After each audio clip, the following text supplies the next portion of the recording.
আসসালামু আলাইকুম প্রিয় প্রবাসী ভাইরা, প্রবাসী বন্ধন চ্যানেলের পক্ষ থেকে আপনাদের সবাইকে জানাই শুভেচ্ছা, অভিনন্দন এবং স্বাগতম।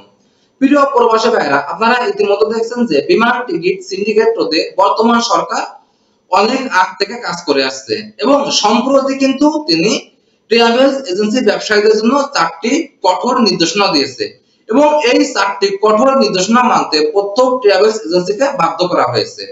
যদি কোন ট্রাভেলস এজেন্সি এই 4টি নির্দেশনা না মেনে টিকিট বিক্রয় কাজ করে থাকে তাহলে ওই ট্রাভেলস এজেন্সির বিরুদ্ধে কঠোর শাস্তিমূলক ব্যবস্থা নেওয়া হবে।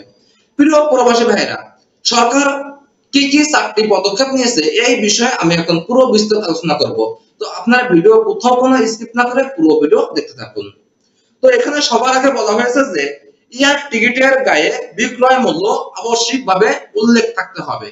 অর্থাৎ আপনি একটা টিকিট কত টাকা দিয়ে ক্রয় করতেছেন একটা ট্রাভেলস এজেন্সির কাছ থেকে, এই জিনিসটা আপনার টিকিটের গায়ে যেন উল্লেখ থাকে। টিকিটের মূল্য 30,000 কি 32,000 কি 35,000, অর্থাৎ আপনি যে টাকা দিয়ে টিকিট ক্রয় করবেন ওই টাকা অর্থাৎ টিকিটের যে মূল্য ওই মূল্যটা টিকিটের গায়ে স্পষ্টভাবে উল্লেখ থাকতে হবে। পরে যেটা বলা হয়েছে যে ট্রাভেলস এজেন্সিকে এয়ার টিকিটের গায়ে এজেন্সির নাম, লাইসেন্স নাম্বার এবং টিকিটের মূল্য স্পষ্টভাবে উল্লেখ করে দিতে হবে।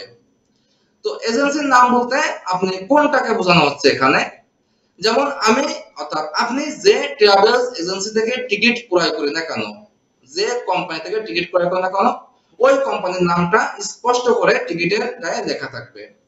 এবং লাইসেন্স নাম্বার বলতে সিভিল এভিয়েশন এর লাইসেন্সটা আছে, রেজিস্ট্রেশন নাম্বারটা আছে, এই নাম্বারটাও টিকিটে উল্লেখ থাকবে।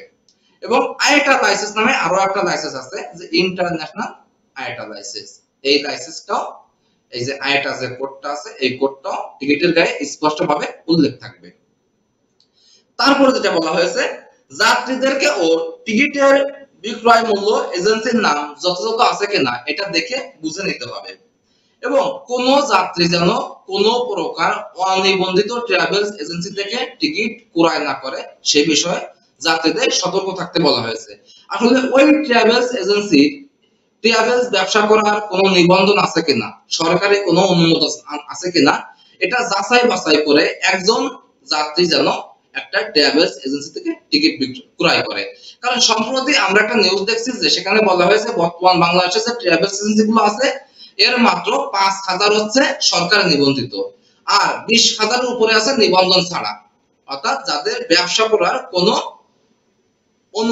অনুমোদন নাই, তারপরেও কিন্তু তারা একটা ট্রেড লাইসেন্স করে এয়ার টিকিটের ব্যবসা করে যাচ্ছে রমরমা। আর তারপর যেটা বলা হয়েছে সর্বশেষে যে যদি কোনো ট্রাভেলস এজেন্সির বিরুদ্ধে টিকিটের অস্বাভাবিক মূল্য বৃদ্ধি এবং সিন্ডিকেটের সম্পৃক্ততার প্রমাণ পাওয়া যায় তাহলে ওই ট্রাভেলস এজেন্সির বিরুদ্ধে কঠোর শাস্তিমূলক ব্যবস্থা নেওয়া হবে এবং ওই ট্রাভেলস এজেন্সি যে ট্রাভেল ব্যবসা করার যে সরকার অনুমোদিত ট্রাভেলস লাইসেন্স আছে এই সকল প্রকার লাইসেন্স ব্লক করা হবে। তো প্রিয় প্রবাসী ভাইরা, আমরা অনেকে আছি টিকিট ক্রয়ের ক্ষেত্রে আমরা বিভিন্ন এজেন্সি থেকে টিকিট ক্রয় করি কিন্তু আমরা আদৌ জানি না ওই এজেন্সি বাংলাদেশে ব্যবসা করার কোনো অনুমোদন আছে কিনা। কারণ আমরা শুধু একটা ট্রাভেল এজেন্সি পেলে সেখানে গিয়ে কিন্তু আমরা ট্রাভেলস একটা টিকিট ক্রয় করি দেশের বাইরে কোথাও যাওয়ার জন্য। তো সরকার কিন্তু এই বিষয়ে কঠোর পদক্ষেপ নিয়েছে ইতিমধ্যে এবং এখানে বলেছে যে সরকার নিবন্ধিত লাইসেন্স যেসব এজেন্সি নাই ওই সব এজেন্সি থেকে যেন কোনো যাত্রী টিকিট ক্রয় না করে এবং যাদের নিবন্ধন আছে তাদের কাছে টিকিট ক্রয়ের ক্ষেত্রে যাত্রীগণ সতর্কতার সাথে দেখে নেয় ওই টিকিটের গায়ে টিকিটের বিক্রয় মূল্য, কোম্পানির নাম এবং তার লাইসেন্স নাম্বার উল্লেখ আছে কিনা। প্রিয় প্রবাসী ভাইরা, সরকারের এই 4টা পদক্ষেপ আপনাদের কাছে কেমন লেগেছে আপনারা আপনাদের মূল্যবান মতামত কমেন্ট বক্সে জানিয়ে যাবে। আর আপনারা এখনো যারা প্রবাসী বন্ধন চ্যানেলটি সাবস্ক্রাইব করে না তারা অবশ্যই চ্যানেলটি সাবস্ক্রাইব করে রাখবে। আর যারা ফেসবুক পেজ থেকে ভিডিও দেখবে তারা ফেসবুক পেজটিকে লাইক এন্ড ফলো করে রাখবে। ধন্যবাদ, আজ এই পর্যন্ত। দেখা হচ্ছে পরবর্তী কোনো ভিডিও নিয়ে। ততক্ষণ সব ভালো থাকবে, সুস্থ থাকবে। আল্লাহ হাফেজ।